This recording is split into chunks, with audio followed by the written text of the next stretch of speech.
To learn more about earning college credits with study hall courses, visit gostudyhall.com or click the link in the description. Even though at their core, they're essentially cold, dead rocks, computers can remember things.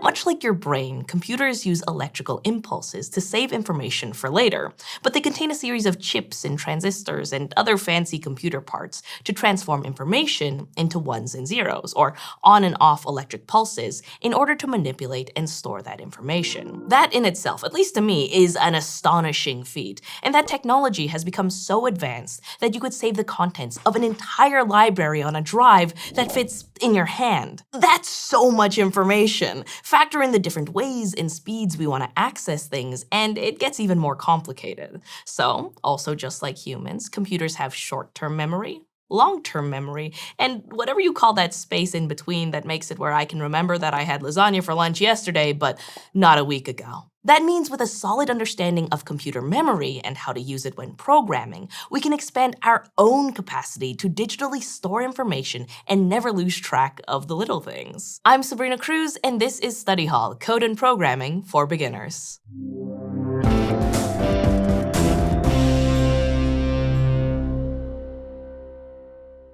The crux of programming is that it's all about writing instructions for a computer so it can perform a task for us. And for most of those tasks, computers have to remember stuff, at least for a little bit. In fact, how much a computer can remember and how fast it can store and retrieve information plays a huge role in what computers are capable of. We've gone from computers just doing basic calculations to computers translating language and producing entire stories based on simple prompts. And computer memory is a big part of that journey. Computer memory is a system or specific piece of hardware that stores information to be used by, well, computers. And there are actually 3 systems of computer memory, which operate on different scales of time. First up is the kind of computer memory that works on the shortest time scales: registers. Registers are spaces where a computer can store and access data that it needs while it's performing a particular task. We can think of it like a little workbench where we have the specific tools and materials we're using right now, like a saw and a piece of wood. So if a computer is in the process of multiplying the numbers 60 and 13 and then subtracting the number 5, all 3 numbers would be kept in the registers along with instructions for what to do with those numbers. The computer will do our little math problem one step at a time, keeping each step in a register, and once the full calculation is done, the answer would be stored there too. The data in a register needs to be quickly accessible by a computer, so registers are part of the central processing unit, or CPU, which is where a computer does the work and follows whatever instructions it's gotten from a program. So a register is a holding bay for whatever small, fleeting piece of data is currently being manipulated by a computer, and that data changes rapidly from moment to moment depending on what task the computer is performing. But sometimes you need to keep information around a little bit longer, which brings us to random access memory, which most people just call RAM. RAM is a larger piece of computer memory that holds relevant data or instructions which aren't immediately needed by the computer but will be needed soon. Like if you were searching a list of names for all of the ones with umlauts in them, the entire list of names would sit in the RAM, and the individual letters or names might be loaded one by one into registers for processing. So the RAM is kind of like a box of tools and materials we've taken out, with everything we'll be using for a project. It's kind of like medium-short storage. The RAM changes its contents as we do different tasks, though more slowly than the register. But the flexibility to quickly change contents means RAM can't store data long-term. When you turn a computer off, anything in the RAM won't be there when you turn it back on. If we want to store data so that it's still there after the power is off, computers have a different kind of memory: a drive. That's where computers write data for long-term storage.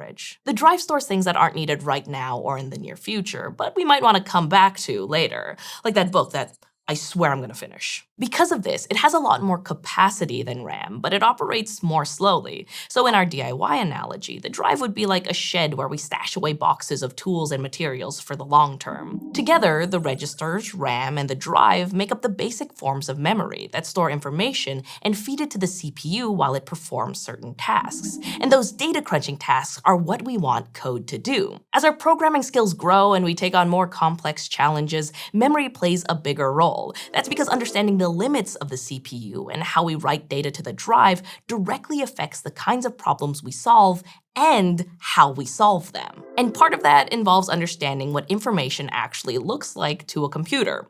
For us, data takes on a lot of forms, like text, numbers, music, images, and video. But computers just speak numbers. Specifically, they speak binary, which is a system of numbers and counting that only uses zeros and ones. It might seem more complicated than just using the 10 digits we're used to, but there's some history here. Technically, the computer doesn't have a notebook somewhere where it can just write down lists of ones and zeros. Instead, those ones and zeros represent electrical signals in a circuit. It gets more complex with transistors and bits and bytes, but it's pretty cool to think that everything our computers can do comes from little pulses of electricity. We can understand all those ones and zeros with a closer look at the counting we're used to. We usually use 10 numbers from 0 to 9 that we combine to represent bigger quantities, where each digit in a number represents one more power of 10 than the number to its right.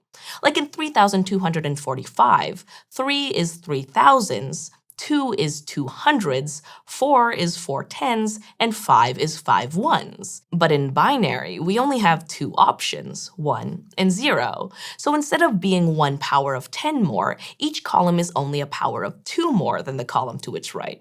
So instead of the ones place, tens place, hundreds place, and so on, we have the ones place, the twos place, the fours place, and so on. Like in the binary number 1011, the digit on the far right represents a 1, but the digit to its left says we have a 2. Then the 0 says that there are no 4s, and the leftmost one means that we have an 8. Adding all of these up, we get 8 plus 2 plus 1, which is 11 in our standard number system. Fortunately, though, we rarely deal with binary directly. No matter what programming language we're using, our code goes through a compiler behind the scenes. And the compiler is like the go-between that translates our program into binary machine language so that the computer can read and execute our code. Still, it's helpful to have a rough idea of how and where data is stored when we're writing programs and trying to solve problems as efficiently as possible. For instance, memory affects how we declare variables, which are names we give specific storage areas in the RAM to put data. Like we might create a variable called greeting and store a phrase in it, like hello world.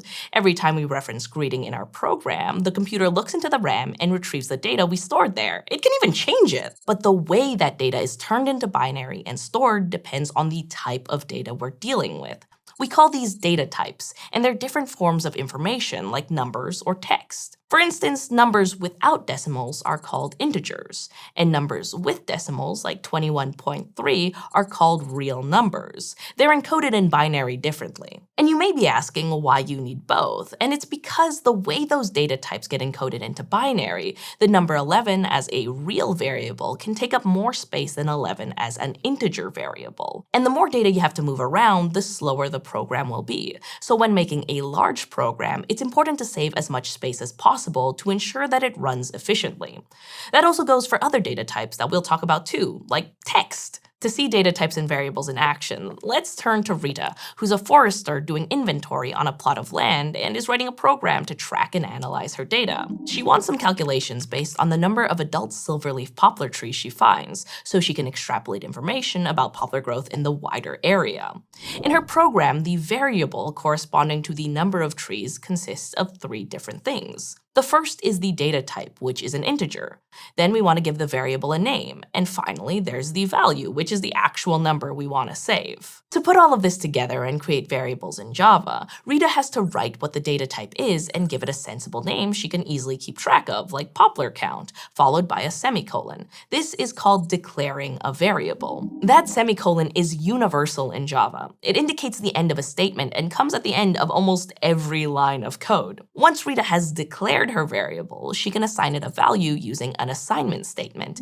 In this case, she writes the name of her variable, an equal sign, and then the value, which is 27, followed by a semicolon. When the code runs, Java will automatically take the number 27, convert it to binary, and store it in the corresponding location in the RAM. And that's it! Using variables, Rita successfully stores the number 27 in computer memory. The upshot of all of this is that whenever she wants to recall or keep track of the number of silverleaf poplars on that plot, she can use the name of that variable, and Java will return the value associated with it. And we can do this for other data types too. In Java, real numbers can be declared with the data type double, and text is declared with the type called strings. There's no end to the kinds of things we can get a computer to remember, and we'll even encounter some other data types on our programming journey. And while the examples in this episode have been fairly simple, by declaring and assigning variables, programming can let us keep track of huge amounts of information. Sometimes our programs will work with information from giant databases and include hundreds or thousands of calculations. Variables are flexible too. Sometimes we just need to store an important piece of information for quick reference, and sometimes we'll declare a variable whose value will change many times over the course of the program as we work towards the solution. All these different kinds of storage, from drives to variables, are some of the fundamental tools of coding. And yes, they're good for storing things, but as we learn more, we'll see the true potential of these little information holding bays as they help us solve bigger and bigger problems. If you're enjoying Study Hall Code and Programming for Beginners and are interested in taking an online course and earning college credit, check out GoStudyHall.com or click on the button to learn more. Thanks for watching. See you next time.